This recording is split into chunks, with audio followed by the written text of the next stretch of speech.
이번에 수고하신 분들 많으신데 우리 감사의 박수 한번 하겠습니다. 고맙습니다.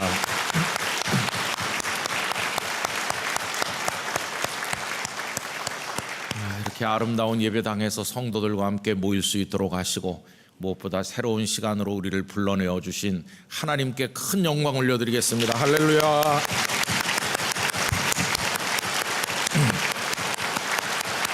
감사합니다. 1월 1일이 목요일이었기 때문에 좀 시간이 애매하긴 했지만 토요일 저녁을 좀 앞당겨서 일찍 하자, 그렇게 해서 3일 동안 원래대로 계획하자 이렇게 진행하기로 해서 오늘 마지막 시간은 5시에 하게 되었습니다. 여러분 집이 머신 분들은 잠깐 갔다 오시는 거죠. 교회 갔다 오는 게 아니라 집에 갔다 오시는 겁니다. 내일은 또 하나님 앞에 예배하는 주일이니까 그렇게 하시면 좋겠어요.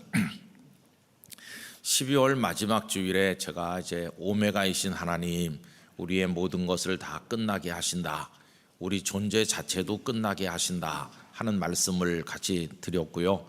그리고 1월 1일 신년 예배 시간에는 다시 시작하게 하시는 하나님이시기 때문에 알파이신 하나님, 그런 제목으로 이제 말씀을 나누었습니다.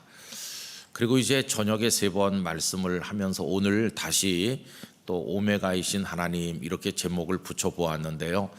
그 뜻은 다른 뜻이 아니고 우리를 출발하게 하신 하나님의 그 부르심에 응답하기 위해서는 반드시 목적지에까지 성공적으로 도착해야 된다, 그런 뜻으로 말씀드리는 것입니다.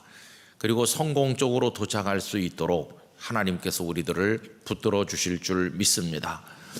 가깝게는 12월 31일까지 우리의 삶을 잘 살아낼 수 있기를 원합니다. 그리고 또 멀게는 우리 생애가 끝나는 그 순간까지, 주님의 품에 안기는 그때까지 주께서 우리들을 이끌어 주셔서 우리 생애를 잘 완수할 수 있는 그런 은혜가 우리 모두에게 있기를 간절히 기원합니다. 그래서 오늘 본문 말씀 중에서 한 단어를 우리 마음에 새기면 좋겠다고 여겨지는데요. 여러분 오늘 본문 말씀 5절만 다 같이 읽어보도록 하겠습니다. 아브라함이 그의 아내 사레와 조카 롯과 하란에서 모은 모든 소유와 얻은 사람들을 이끌고 가나안 땅으로 가려고 떠나서 마침내 가나안 땅에 들어갔더라. 아멘. 거기 뒷부분에 보시면 목적이 뭐냐 하면 가나안 땅에 가는 겁니다. 가나안 땅에 가는 게 목적이었는데 마침내 가나안 땅에 들어갔더라, 이 말은 목적지에 성공적으로 도착했다, 그런 뜻입니다. 원래 히브리어 원문에는 이 마침내로 번역하기에 딱히 적합한 단어는 없다고 합니다. 그런데 번역하는 과정에서 많은 성경들이 이 단어를 추가하고 있어요. 그러니까 아브라함이 가나안 땅에 들어가기까지 그렇게 되지 못할 여러 가지 방해 요인이라고 할까, 그런 것들이 있었음에도 불구하고 그는 가나안 땅에 성공적으로 도착했다, 그 뉘앙스를 살려서 강조하기 위해서 요 마침내라는 말을 추가하는 거죠. 그래서 드디어 도착했다는 거예요. 드디어 가야 될 목적지까지 성공적으로 도착했다. 여러분, 아브라함은 고린 지점에 도착하는데 성공한 사람이죠. 그런데 이 말을 뒤집어서 말하면 도착하지 못한 사람들도 있다 하는 것을 말해주는 겁니다. 출발은 같이 했는데 도착을 못한 사람들이 있는 겁니다. 그럼 도대체 그들이 누굴까요? 아브라함의 다른 가족들입니다. 여러분, 아브라함의 가족들, 그 아버지 데라를 비롯해서 본래 살고 있던 곳은 갈대아 우르라는 곳입니다. 그 얘기를 11장에서 보실 수가 있는데 갈대아 우르를 떠났던 그들이 옮겨간 곳이 어디냐 하면은 하란이라고 하는 곳입니다. 하란. 여러분 11장을 한번 펴보시기 바랍니다. 11장 그 26절에 보면 그 아버지 데라가 자녀들을 낳았다는 이야기가 나오고 있죠. 데라는 70세에 아브람과 나홀과 하란을 낳았더라 이렇게 되어 있어요. 근데 이때 그들이 어디 있는 걸로 나오느냐 하면은 하란이라는 곳에 있는 걸로 나오고 있어요. 하란은 오늘날의 튀르키예 저 동남부 쪽으로서 시리아랑 아주 국경이 가까운 그런 곳입니다. 근데 지금은 뭐 남아 있는 게 별로 없지만은 그 하란은 예전에 굉장히 번성했던 지역입니다. 그래서 티그리스 강과 유프라테스 강이 만나는 곳에서 그 강과 강 사이 거기가 메소포타미아 문명이 일어난 곳이지 않습니까? 세계 4대 문명 중에 하나인데 이 메소포타미아의 문명의 그 모든 발전된 것들이 서쪽으로 진출하기 위해서 통과하는 곳이 하란이었습니다. 또 그 하란에서 서쪽으로 가기도 하고 남쪽으로 내려오면은 팔레스틴 땅을 거쳐서 어디에 도착할까요? 이집트, 애굽의 나일강, 그 나일 문명, 이집트 문명 역시 4대 문명 중에 하나지 않습니까? 그리로 연결되는 거예요. 근데 그 연결 요충지에 하란이라고 하는 곳이 있었어요. 갈대아 우르는 메소포타미아 문명 안에 있는 것이고 하란은 두 문명을 연결하는 중간 지점쯤 된다. 굉장히 사람들이 많이 오고 가던 그런 곳이었다 하는 것입니다. 근데 그 아버지 데라와 가족들이 갈대아 우르에 살고 있다가 이제 다 같이 하란으로 옮겼어요. 하란. 그런데 아브라함의 목적지는 하란이 아니거든요. 그의 목적지는 하나님께서 가라고 하시는 곳은 가나안입니다. 근데 이제 문제는 뭐냐 하면 그 아버지 데라와 나머지 가족들은 하란의 삶에 만족해서 하란에 뿌리를 내리고 살았지 가나안으로 갈 생각을 하지 않고 있다는 것입니다. 그래서 하나님께서는 아브라함에게 아버지 집을 떠나라 하는 말씀을 하고 계셔요. 여러분 12장 1절에 보시면 여호와께서 아브라함에게 이르시되 너는 너의 고향과 친척과 아버지의 집을 떠나 내가 네게 보여줄 땅으로 가라. 요 아버지의 집이 아버지 데라의 집이다 이렇게 생각할 수 있는 거죠. 그 가족들이 다 지금 하란에 살고 있으니까 너는 하란을 떠나라 이렇게 하신 겁니다. 많은 사람들 중에 설왕설래하는 게 뭐냐 하면요, 그러면은 아브라함이 그 하란 땅을 떠날 때 그 아버지 데라께서 살아계셨을까 돌아가셨을까, 그거에 대해서 의견들이 좀 다양해요. 데라가 세상 떠난 다음에 아브라함이 하란을 떠나서 가나안으로 왔을 거다 이렇게 생각하는 사람들이 많이 있습니다. 그렇게 생각하는 이유는 사도행전 7장에 스데반 집사님께서 설교를 하실 때 그 스데반 집사님이 데라가 죽은 이후에 갔다 이렇게 말했거든요.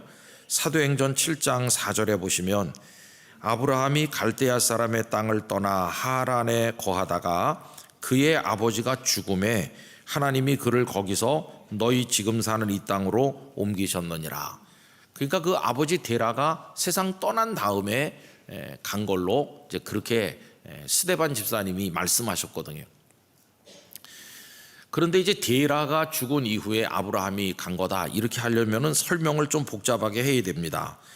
왜 그러냐면 아까 11장 26절에서 데라가 70세에 아브라함 그다음에 나홀, 하란 이렇게 세 명을 낳았다 이렇게 돼 있잖아요. 근데 그 아들들 세 명의 순서대로 하면은 아브라함이 맨 앞에 나오잖아요. 그래서 우린 당연히 상식적으로 아브라함이 맏아들이다 이렇게 생각하죠. 그래서 막내 아들까지 그 아버지가 다 낳은 나이가 70세다. 70세의 아들 셋을 다 낳았다. 이렇게 읽기가 쉬워요. 그렇게 읽으면은 어떤 말이 되느냐 하면은 아브라함이 그 가나안으로 갈 때 75세라고 오늘 읽은 본문 가운데 나오잖아요. 그러면은 만약에 70세의 아들들이 다 있었으면 그 아브라함은 더 먼저 태어났을 텐데 큰아들이니까 예컨대 60세에 낳았다고 하면 거기다가 75를 더해야 되는 거죠. 그러면 그 아버지가 135세 되는 겁니다.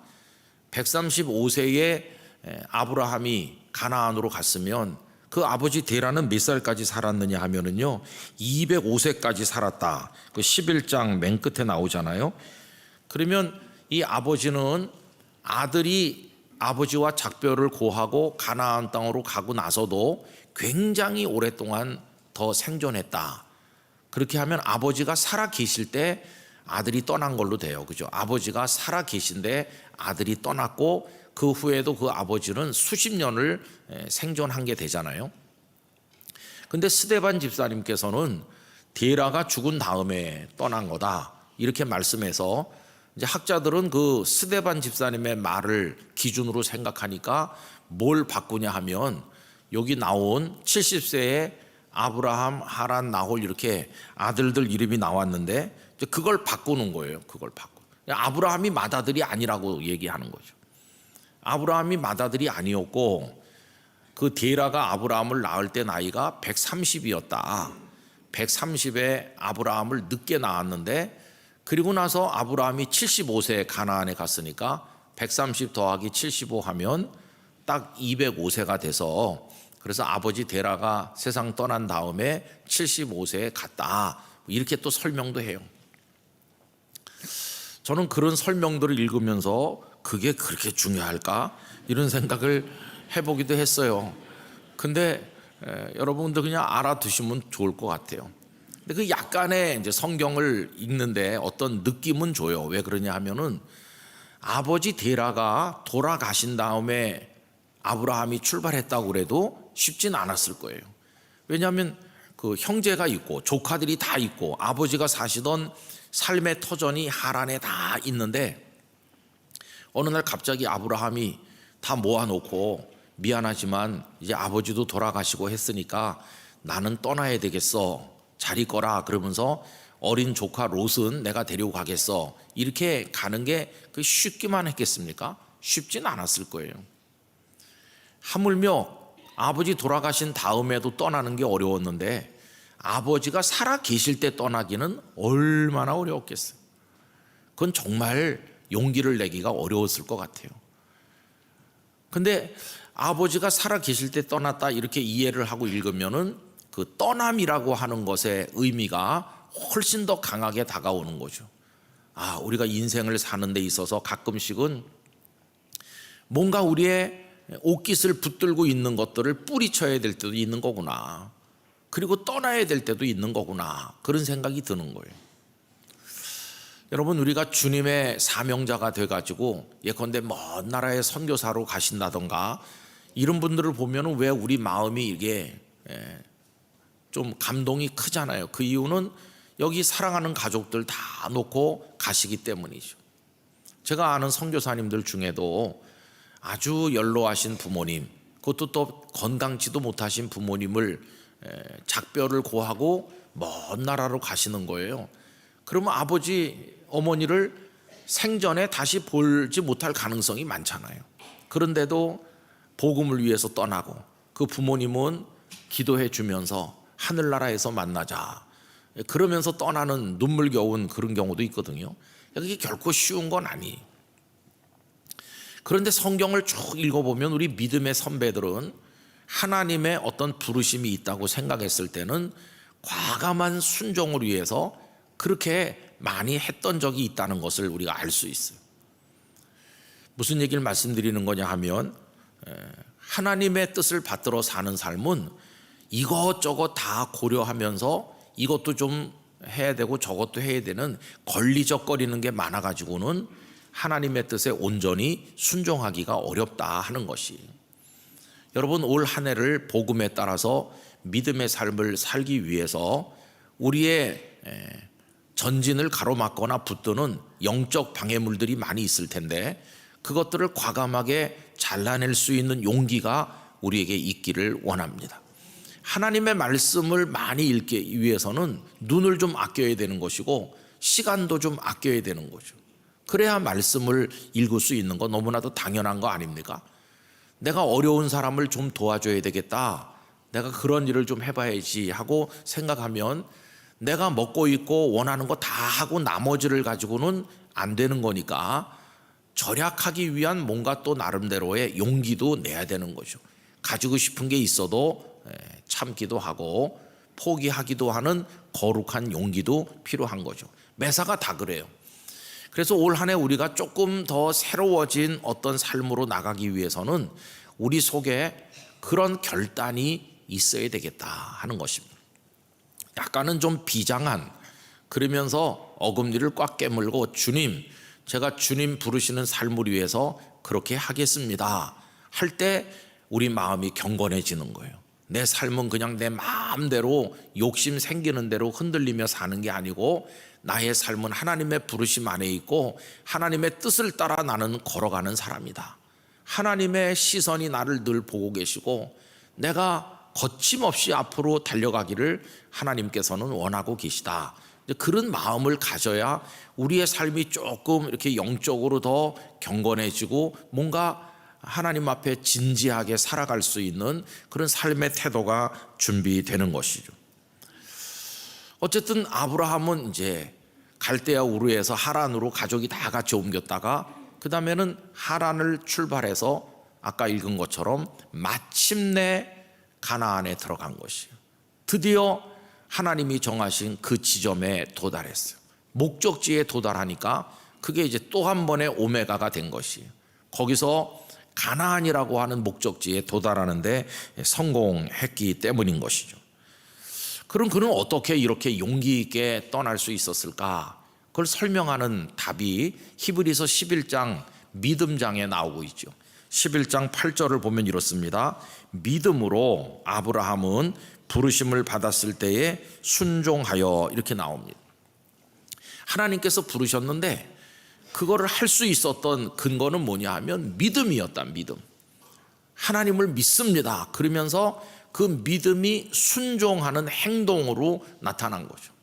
그래서 출발했는데 그러면 하나님께서 아주 자세하게 아브라함아 여기서 출발하면 며칠쯤 걸려, 거기 가면 이러이러한 사람이 살고 있고 내가 너 영접하라고 미리 사람을 다 보내놨으니까 네가 거주할 땅을 다 보여줄 거야, 안심하고 가라, 이렇게 일러줬나요? 아무 정보가 없어요.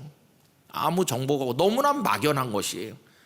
그 땅을 너와 네 자손에게 준다고 하시긴 하시는데 너무나도 막연한 약속인 거예요. 그러나 약속은 약속이죠. 그걸 믿고 가는데 그 다음에 보면 이렇게 돼 있습니다. 히브리서 11장 8절 믿음으로 아브라함 부르심을 받았을 때 순종하여 장래의 유업으로 받을 땅, 장래 하나님이 주시겠다고 약속하신 그 땅에 나아갈새, 그 다음에가 보면요 갈 바를 알지 못하고 나갔다. 어느 방향으로 어떻게 가야 되는지, 거기 가면 뭐가 있고 어떻게 되는지, 그런 그 이후의 일을 하나님께서 사전에 미리 알려주신 게 아무것도 없어요. 그냥 무작정 가는 겁니다. 무작정 가나안을 향해서 가는 거죠. 얼마나 걸릴지, 가다가 어떤 사람들을 만날지, 어떤 위기를 만날는지 아무 정보도 없는데 그냥 하나님이 부르셨으니까 순종하여 간다. 이거는 하나님의 축복의 약속을 받는 길이다. 이렇게 믿음으로 결단하는 거예요. 바로 그 모습이 오늘 이 세상을 살아가는 우리들에게 필요한 모습이라고 믿습니다. 좀 무모해 보이는 거죠. 여러분, 신앙이라고 하는 것은 본래가 좀 무모한 겁니다. 너 뭘 생각하고 그렇게 해? 그러면은 난 하나님 한 분을 믿습니다. 하나님 한 분을 믿는다는 것 외에는 다 불확실해요. 그 하나님 한 분을 믿고 정말 하기 어려운 도전을 하는 사람들도 있고 헌신을 하기도 하는 것이요. 그래서 아브라함 믿음으로 갔고 순종함으로 갔고 약속을 바라보면서 갔고, 그래서 드디어 마침내 가나안 땅에 들어갔다 하는 것입니다. 우리 영락교회 성도들도 여러분의 가나안에 다 도착하시기를 축원합니다. 마침내 도착하는 기쁨을 얻게 되시기를 바랍니다. 여러 날을 소떼 양떼를 끌고 가서 여기가 바로 가나안이구나, 사람들이 다 여기가 가나안이라고 하는구나, 드디어 여기 도착했다. 땅 한 평도 없죠. 그렇지만 하여튼 가나안 땅에 온 것이에요. 그때 마음속에 어떤 기대가 생기겠죠. 자, 가나안 땅에 왔으니 하나님께서 이제 우리를 위해서 어떤 일을 하실는지 우리가 기다려보자. 이 거룩한 설렘으로 하나님의 손길을 기다리는 게 성도의 모습 아니겠어요? 목사님들이 어느 교회 담임 목사님으로 부임하면 뭐 여러 가지 정보를 가지고 갑니다. 그 교회는 성도가 뭐 300명 정도 모이는 교회시다. 장로님은 뭐 한 10명 계시다. 1년 교회 재정 살림살이는 얼마쯤 되고 그 교회 주변 환경은 어떻고 그 동네가 뭐 쇠퇴하는 중이다 아니면 인구가 더 모이는 중이다 뭐 여러 가지 교회 시설이 어느 정도 있고 뭐 교육관이 있기도 하고 없기도 하고 뭐 그런 어떤 눈으로 보이는 사전 정보가 있잖아요. 역사는 얼마나 됐으며 바로 앞에 목사님은 어떤 목회를 얼마나 하시다 가셨는지 뭐 그런 게 다 이제 사전 정보죠. 근데 여러분 그 사전 정보가 그게 그 다음에 있을 일을 보장해 주는 것입니까? 전혀 그렇지 않아요. 저도 목사로 살면서 이제 그런 얘기들을 많이 듣기도 하고 보기도 하는데 여러 가지로 훌륭한 교회, 갖출 거 다 갖춘 교회, 그 성도들도 아주 뿌리 깊은 성도도 많고 교회가 필요한 건 다 갖춰 있는 아주 알려진 그런 교회 어느 목사님이 오면 상식적으로 생각하면 목회가 잘 될 걸로 보이잖아요. 그런데 전혀 그렇지 않은 경우가 많아요. 또 뜻밖의 반대 경우도 많아요. 아주 사람도 얼마 없고 여러 가지 부실하고 교회가 좀 형편이 어렵고 또 그 앞에 아주 힘든 시험거리들이 많이 있어서 성도들이 다 상처를 깊게 받고 주저앉아 있는 그런 교회라도 어떤 목사님이 부임하면 힘이 쭉 빠지죠. 진짜 여기서 내가 할 수 있을까? 그렇지만 그것도 또 모르는 일이에요. 여러분 우리 인생의 가장 놀라운 상수이시면서 동시에 변수는 하나님이십니다. 하나님. 어떤 면에서 하나님이 상수이시냐 하면 언제나 우리와 함께 계시다는 면에서 그리고 우리를 사랑하신다는 면에서 하나님은 늘 상수이십니다. 근데 그 하나님이 변수가 된다는 건 뭐냐 하면 상상을 뛰어넘는 일을 통해 우리를 깜짝 놀라게 하시는 분이시기 때문에 여러분 홍해 앞에 선 이스라엘 백성들에게 있어서 절망밖에 없었는데 하나님이 놀라운 변수가 되시니까 바다를 쫙 가르시는 거예요. 여러분 아브라함이 갈 바를 모르고 갔지만 그는 그 하나님 한 분을 믿고 나가는 거죠. 그래서 가나안에 도달하는 거예요. 가나안은 최소한 성경에서 이렇게 몇 가지로 설명, 아브라함이 갔던 곳이 가나안이다. 오늘 본문이 첫 번째죠. 아브라함이 가는 게 가나안이었어요. 두 번째는 애굽에서 노예살이 오래 하던 이스라엘 백성들이 가는 곳도 역시 가나안이었어요. 그거는 계속 하나님의 약속이 이어지기 때문이죠. 아브라함과 그 아들 이삭, 그 아들 야곱에게 하나님께서는 내 후손이 하늘의 별처럼 바닷가의 모래알처럼 번성되게 할 것이고 이 땅을 너와 내 자손에게 줄 것이다 이렇게 약속하신 게 아브라함에게서 이삭을 거쳐 야곱에게로 이어졌고 그게 이스라엘 백성에게로 이어져서 모세를 통하여 그게 현실로 성취되도록 하시고 여호수아 때 그 땅을 분배해서 나눠주는 일이 이루어졌잖아요. 근데 어쨌든 아브라함도 가나안으로 갔고 이스라엘 백성도 가나안으로 갔어요. 근데 아브라함도 가족들과 떨어져서 가는 어려운 결단을 통해서 갔고 이스라엘 백성도 가나안 땅에 가기가 얼마나 힘들었습니까? 중간에 주저앉아 가지고 애굽으로 돌아가자 이러다가 그들이 광야를 방황하다 40년을 방황하다가 그 불신의 세대는 다 죽어버렸고 어린 애들 새로운 뉴 이스라엘이 형성돼 가지고 그들이 이제 여호수아를 따라 가나안에 들어갔죠. 여리고성을 점령했을 때 드디어 첫 가나안 성에 들어간 거예요. 아마 그들도 이 본문 그대로겠죠. 마침내 가나안 땅에 들어갔다. 요단강을 건너서 마침내. 그러면 여러분 그 아브라함에게만 가나안이 있고 또 이스라엘 백성들에게만 가나안이 있었을까요? 그건 아닙니다. 저에게도 가나안이 있고 우리 성도님들께도 가나안이 있는 것입니다. 가나안은 아주 다중적으로 있습니다.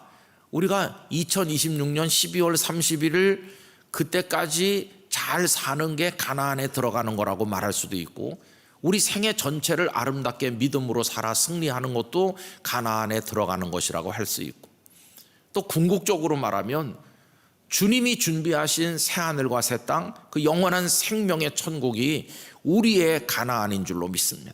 거기 우리에게도 그런 가나안이 있는 거예요. 여러분 그곳을 향해서 우리가 쫙 나가야 됩니다. 잘 모를 미래고 불투명한 미래지만 하나님 한 분을 굳건하게 의지하면서 올 한 해뿐만 아니라 앞으로 남은 생애 동안에 여러분들 믿음으로 전진하여 나가시기를 기원하는 것입니다. 힘있게 나가기를 원합니다. 근데 이제 그게 그렇게 쉬운 거는 또 아닌 거죠.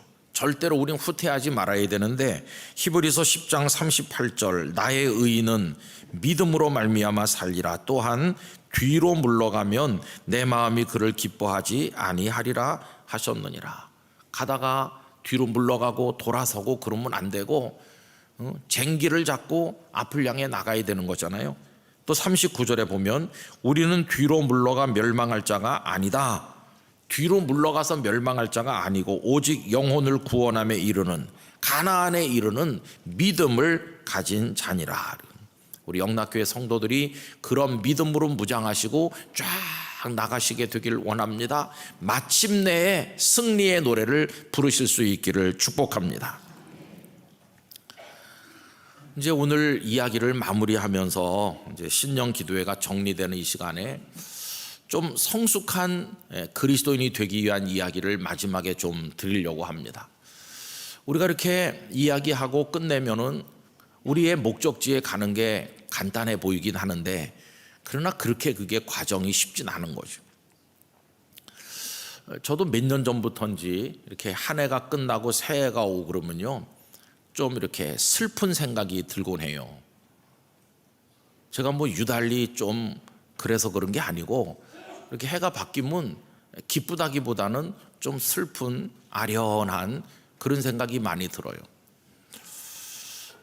제 어린 애들이나 뭐 자녀들을 보면 얘네들은 뭐 아직 부모가 있으니까 그저 뭐 조금 힘든 일이 있으면 부모에게 기대고 의지하고 이렇게 하잖아요. 근데 이제 아버님도 어머님도 다 하늘나라 가시고 나니까 그 다음에는 나는 어디에 의지해야 되나 그런 생각이 드는 거예요. 그래서 이제 가족들하고 이렇게 있어 보면 제가 의지할 사람이 있을까? 애들이 다 저를 의지하지. 제가 우리 아들이나 어린 딸 데려다 놓고 아빠가 너한테 좀 의지했으면 좋겠는데 이러면 얼마나 놀라겠어요? 그런 건 한 번도 생각 안 해봤을 거예요. 한 번도 아마 생각 안 해봤을 거예요. 그죠? 근데 저도 연약한 인간이거든요. 저도 누군가에게 이렇게 의지하고 싶고 또 제 마음의 아련한 슬픔을 누가 좀 만져줬으면 좋겠고 저도 좀 그렇게 하고 싶은 생각이 있기도 한데 그녀에게 하려고 그래도 그것도 좀 그런 것 같아요. 늘 결론은 하나예요. 그래서 내가 의지할 분은 주님뿐이시다. 아버지 하나님뿐이시다. 그런 생각이 드는 거예요. 이제 세월이 더 많이 흘러가면 제가 나이가 더 많이 들면 그때까지 하나님 살려두신다면 나이가 들어서 그때 뭐 점점 건강해지지는 않겠죠. 아무리 뭐 노력해도 다 기력은 떨어지는 게 사람이니까. 우리 자녀들은 다 한창 이렇게 살 때 그때는 내가 자녀들 의지해도 될까? 여러분 그때도 결론은 하나님뿐이실 거라고 믿습니다. 물론 자녀들이 걱정하고 아이고 우리 아버지가 뭐 식사를 잘 하셔야 되는 딱 그러겠죠. 그건 자식이니까 당연히 그런데 그런다고 해서 본질적인 인생의 슬픔을 해결해 주는 건 아니에요. 우리 인생은요 여러분 참 고단한 겁니다. 고단해. 아브라함이 하란을 떠나서 그 아내 사라와 둘이 내려오잖아요. 조카 롯을 데리고 오긴 하지만 조카에게 뭐 미주알 고주알 얘기하면서 의논하고 조카를 의지하고 그럴 상황이 아니거든요. 조카를 좀 걷어야 되는, 조카를 걷어서 잘 돌봐야 되는 거지 기댈 대상이 아니에요. 그냥 달랑 두 내외가 물론 집에서 일하는 일꾼으로 있었겠지만 목적지가 어딘지도 모르는 길을 터덜터덜 소떼 양떼를 몰고 내려갈 때 불안감도 외로움도, 아브라함은 그 많은 상념들과 생각들을 도대체 누구한테 털어놓고 누구에게서 위로를 받고 누구를 통해서 힘을 얻었을까? 아마 아브라함도 아침엔 아침대로 슬프고 저녁엔 저녁대로 석양을 바라보면서 쓸쓸한 생각을 가지고 하나님의 부르심을 따라 나오긴 하지만 참 가족들하고도 점점 멀어지는구나. 하루만큼 가면 가족들하고 더 멀어지잖아요. 하란에서 점점 멀리 내려가는 거니까 온 우주 공간에 혼자 있는 것 같은 그런 외로움이 있을 거 아니겠어. 그게 우리 인생의 걸음이에요. 여러분, 이제 해가 바뀌고 우리가 나이가 한 살 더 먹고 또 살다 내년을 또 이렇게 하는데 아주 고단하면서도 고독한 그런 외로운 인생길을 각자가 지금 가고 있는 겁니다. 가족들과 사랑하는 친구들과 웃고 떠들고 하지만은 엄격하게 말하면 그는 그의 길을 가고 나는 나의 길을 가고 있는 거죠. 각자가 하나님의 부르심에 응답해서 참 외로운 영적 싸움을 싸우면서 이제 가고 있는 거죠. 부부가 사랑해서 50년, 60년을 살아도 한 사람이 먼저 가는 거 아닙니까? 그러니까 이게 참 우리 존재론적으로 우린 외로운 존재다, 그런 생각이 들어요. 이걸 어떻게 성공적으로 잘 살아서 마침내 저 영원한 가나안에 들어갈 수 있을 것인가, 어떻게 성공적으로 이 길을 갈 것인가, 그런 생각이 많이 들어요. 그리고 여러분, 우리가 믿고 의지하면 하나님이 다 들어주신다 이렇게 하고 끝나면은 간단하지만 현실은 또 그렇지 않은 하나님의 이해하기 어려운 손길도 많거든요. C.S. 루이스, 그 유명한 그 작가는 1898년에 태어났습니다. 그래가지고 계속 독신으로 이분이 사셨거든요. 그래서 이분이 결혼한 게 좀 늦어요. 56세 돼 가지고서야 결혼했어요. 결혼한 게 1954년입니다. 뒤늦게 결혼했죠. 근데 결혼할 생각이 없었는데 미국에 있는 어떤 나이 차이가 좀 몇 살 나요. 그런 여성이 편지를 보내가지고 이제 펜팔 같이 이렇게 시작된 겁니다. 그 여성은 애도 있는 그 엄마였고 또 이제 공산주의 활동도 했던 사람이에요. 그런데 이 C.S. 루이스의 책을 읽고 공산주의에서 벗어나서 마음이 돌려진 변화된 이제 그런 여성인데, 그래서 이제 작가에다가 편지를 보낸 셈이죠. 그래고 답신을 하고 이렇게 하다가 그 여성이 남편하고 원래 별거 상태에 있었는데 아이들을 데리고 영국으로 건너옵니다. 그리고 갑자기 영국에 오니까 살 길이 없잖아요. 그 C.S. 루이스가 뭐 이렇게 도와주기도 하고 이렇게 하는데, 그러면서 그 대화를 하고 이렇게 하면서 그 여인의 무엇인가 이렇게 마음이 끌려요. 그래서 1954년에 결혼을 했어요. 그 여인이 조이라고 그랬는데, 그 여인과 관련해 가지고 C.S. 루이스가 쓴 책이 헤아려 본 슬픔, 이렇게 우리말로 번역됐습니다. 슬픔을 헤아려 본다는 거예요. 슬픔을 한 개, 두 개 이렇게 세 본다. 그 슬픔의 맛이 어떤지, 슬픔의 깊이가 어떤지. 참 책 제목이 좀 아련하죠. 헤아려 본 슬픔이니까. 근데 그 책을 쓰게 된 이유는 이겁니다. 그렇게 결혼해 가지고 그 아내를 참 사랑하고 행복했던 것 같아요. 그런데 그 여인이 혈액암에 걸리는 거예요. 그래서 세상을 떠납니다. 그 여인이 세상 떠난 게 1960년인가 그래요. 그러니까 한 5, 6년 정도밖에는 살지 못했어요. 그 중에 또 투병하는 시간이 있었고, 근데 그 아내가 그렇게 세상 떠날 줄 모른 거예요. 그래서 갑자기 슬픔이 찾아온 거죠. 갑자기. 아마 그 충격이 굉장히 컸던 것 같습니다. 그래서 이 C.S. 루이스가 이제 하나님 앞에 따지듯 질문하는 겁니다. 하나님, 도대체 날 보고는 계신 겁니까? 내 기도를 듣기는 들으시나요? 뭐 기도를 많이 했을 거 아니겠어요. 이 아내를 고쳐달라, 뭐 살려달라 그렇게 했겠죠. 그런데 하나님은 아무 답이 없으셨다. 그래서 하나님, 하나님 이렇게 부르니까 그분 표현이 그래요. 우리가 누구네 집 문 앞에 가서 두드리면 그 안에서 문을 열잖아요. 왜 왔냐? 그러면 막 문을 붙들고 하소연을 하면 상대방이 들어와 그러면서 좀 친절하게 얘기를 들어주고 해결해 주면 좋은데, 내 말 몇 마디 듣더니 문을 쾅 닫고 들어가 버리면 문 밖에 서 있는 나는 얼마나 버려진 것 같이 충격을 받고 화가 나겠어요. 근데 그 C.S. 루이스가 그 아내가 죽은 그 마당에 하나님을 막 불러가지고 했더니 자상하게 답을 주시기는커녕 쾅 하고 문을 닫고 들어가시는 것 같이 느껴졌다고 그래요. 그러니까 이제 하나님 날 버렸나? 이런 이제 충격을 받는 거죠. 그런 깊은 슬픔에 빠집니다. 그 슬픔을 헤아려 보는 거겠죠. 근데 여러분 참 놀랍잖아요. 1차원적인 신앙을 가진 사람이라면 하나님 날 버렸다 이럴 수가 없지.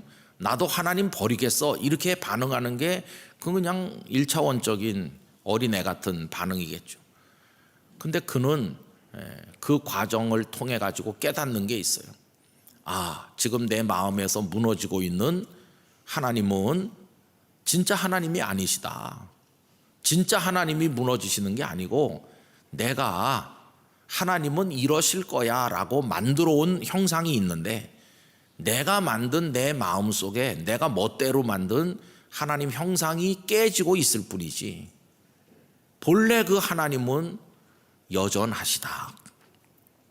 그러면 문제는 하나님께 있는 게 아니라 내가 하나님은 이러하실 거야 라고 기대했던 그 생각이 그게 잘못된 거다. 그래서 지금 내가 충격을 받고 있는 것뿐이다. 이렇게 생각하는 거죠. 제가 어떤 목사님 한국에서 목회하다가 지금은 연세도 좀 많이 드셨고 그분이 아프리카인가 지금 어디 가서 선교사를 뒤늦게 하시거든요. 그분이 어디다 쓰신 글을 읽어본 적이 있어요. 근데 그분이 이런 얘기를 했는데 참 공감이 갔어요. 당신이 목회를 하면서 뭐 깨달았다고 할까 발견했다고 할까 누구에게 기도 응답이 많이 임하나 그분 주관적인 생각일 수도 있습니다만은 그분은 이렇게 썼더라고요. 초신자일수록 하나님이 많이 응답하신다. 그리고 제일 응답을 못 받는 사람이 누굴까 보니까 목사인 것 같다. 오래 믿은 사람에게 응답을 잘 안 하신다. 그러면 사람들은 내 기도가 부족해서 그래. 내가 기도가 시원치 않아서 응답을 안 하시는 거 자꾸 다 이렇게 생각하는데 오히려 그게 하나님의 뜻이라고 생각한다. 그 글을 읽으면서 제 나름대로 해석을 했어요. 이게 좀 일리가 있는 얘기구나. 왜 그러냐 하면 초신자는 한 2살짜리 애나 마찬가지예요. 2살짜리 애는 굳이 엄마 아빠 이렇게 불러가지고 제가 이게 필요하오니 이렇게 안 해도 엄마 아빠가 보고 알아서 다 이렇게 해줘요. 그 다음에 조금 더 커서 자기 의사표시를 해. 엄마 이렇게 하면은 벌써 엄마 이렇게만 불러도 뭐가 필요한지 딱 알아요. 응답이 바로바로 오는 거예요. 초신자. 여기 초신자 계시면 기뻐하시기 바랍니다. 근데 이제 컸어요. 한 20살. 크면은 아버지 이렇게 해도 이 녀석아 네가 해결해. 이렇게 하는 거예요. 응답이 안 와요. 응답이.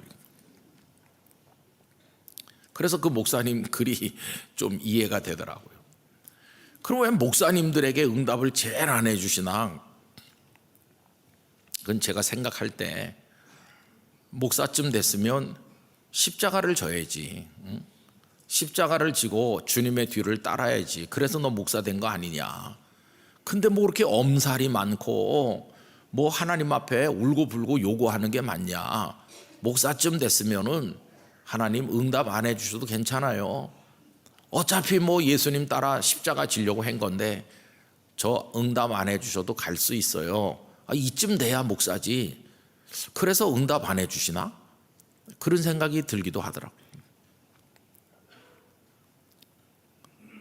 여러분은 어떻게 생각하세요? 무서워서 목사 못할 것 같죠? 그 목사님 말대로 한다면. 근데 그 목사님 그 글 끝에 참 공감되는 말을 한 줄 써놨어요. 그게 뭐냐 하면은 응답이 안 돼서 힘들 때 하나님께서는 당신의 아들에게도 응답하지 않으셨음을 기억하며 위로를 받자. 십자가에 매달리신 예수님께서 어찌하여 나를 버리시나이까 이렇게 하는데도 하늘의 성부께서는 아무 응답이 없으신 거예요. 그래서 숨이 끊어지시고 죽으셨어요. 근데 그래서 버려주셨나요? 아닙니다. 예수님이 왜 우리의 주님 메시아 그리스도가 되셨냐 하면 거기서 그렇게 죽으셨기 때문이에요. 그래서 그 글을 읽으면서 생각하는 게 아니라 그 응답을 못 받은 게 아니라 예수님의 죽음은 최고의 응답이었다. 예수님께서 우리의 구주가 되시는 순간이니까. 그리고 부활을 통해서 그 응답이 확인되는 거예요. 하나님께서 버리신 게 아니라 승리하신다는 거예요. 그럼 우리가 이제 올 한 해를 이렇게 살아가고 남은 인생을 걸어갈 때, 그때 이제 하나님 앞에 어린애가 엄마 그러면 바로 이렇게 해주시듯이 기도하면 바로 뭐가 오면 얼마나 좋겠어요. 그런데 종종 응답이 없으신 것 같고, 광야길이 너무 힘들고, 이스라엘 백성이 했던 불평 같은 게 내 마음에 솟아나고, 그럴 때 우리는 어떻게 할 것인가.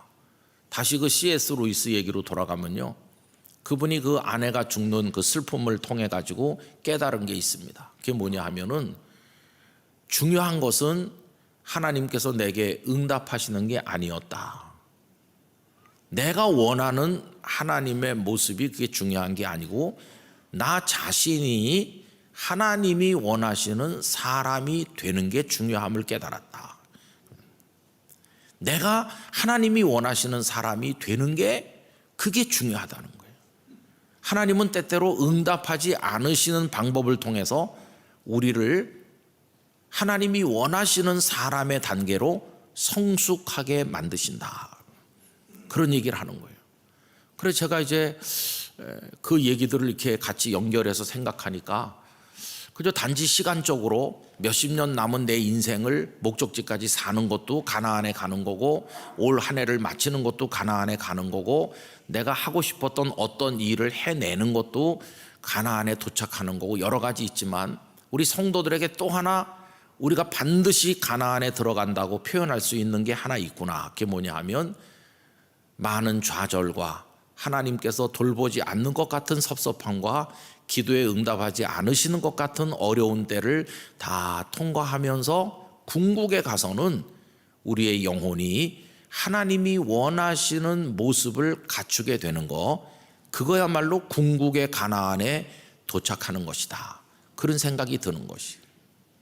그래서 여러분, 그 생각을 하신다면은 올 한 해를 살아가시다 때때로 눈물도 나고 외롭기도 하고, 누구에게 내 마음을 하소연해야 될지 잘 모를 때도 있고, 하나님 불러도 답이 없으신 것 같기도 하고, C.S. 루이스의 말대로 하면 문 쾅 닫고 들어가시는 것 같이 충격이 되기도 하고, 그래서 주저앉기도 하고 힘들 때가 있으나, 여러분 절대로 의심하지 말아야 될 것은 하나님을 우리를 버리시지 않으신다는 것입니다. 그 순간조차도 그걸 통해서 하나님은 우리에게 뭔가를 하시려고 하기 때문에 그런 일이 있음을 기억하면서, 그 순간에도 절대 신뢰의 믿음을 가지고 하나님을 붙들어야만 되겠다는 것이. 그래서 그리 아니하실지라도 이렇게 부르는 찬양이 있잖아요. 풀무불에 들어가는 다니엘의 세 친구가 있는데, 그 친구 사드락과 메삭과 아벳느고가 하는 말이, 하나님께서 우리를 구원하실 거다. 그런데 그렇게 하시지 않으실지라도 우린 절대로 느부갓네살 당신의 신상에 절하지 않을 겁니다. 이게 참 놀라운 것이죠. 그래서 여러분, 올 한 해도 우리에게는 어려움이 있을 겁니다.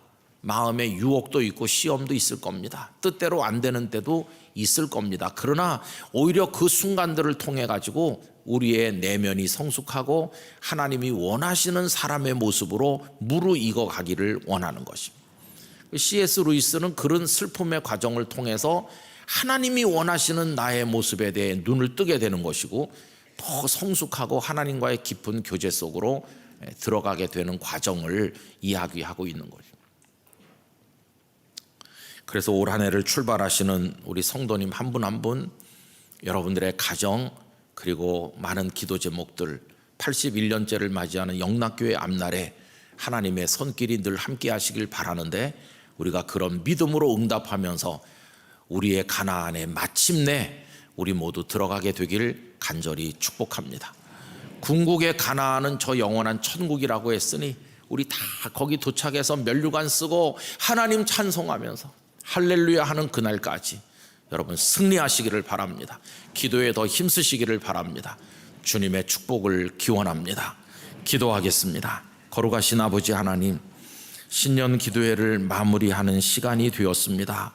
저희도 마침내 가나안 땅에 들어가므로 오메가 되시는 그 하나님의 뜻을 완성하고 승리의 노래를 부를 수 있도록 저희들의 믿음 주시고 순종하게 하시고 끝까지 나가게 하여 주시옵소서. 예수님의 이름으로 기도하옵나이다. 아멘.